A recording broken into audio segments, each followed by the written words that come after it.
dadka aamusan si fudud laguma fahmo sirtooda waa tana. midda koowaad, dadka aamusan way hadal badan yihiin marka ay la joogaan qofka ay ugu baxdo.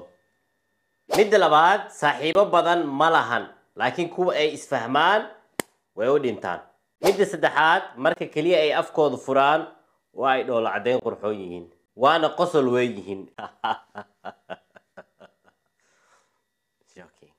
midda afaraad, waa xishood badan yihiin toos kuma fiirin karaan. midda shanaad, waa xanaaq kulul yihiin laakiin si fudud kuma kacaan. midda lixaad, maskaxdooda aad ay iskula hadashaa maantoo dhan waa fikiraya. midda toddobaad, dhibkooda iyo dareenkooda waa ay qarsadaan ayagoo ka baqaya dhaliisha. midda siddeedaad, jaceylka daacad ay u yihiin oo ma khiyaano badna. midda sagaalaad, way aragti badan yihiin markaad isla socotaan waxaadan adiga arkin ayay arkaan. midda tobanaad, dhegaysiga oo ku fiican yihiin ogow.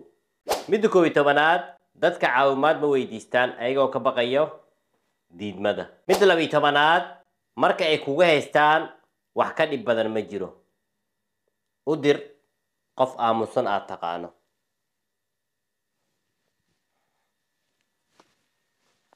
Normal,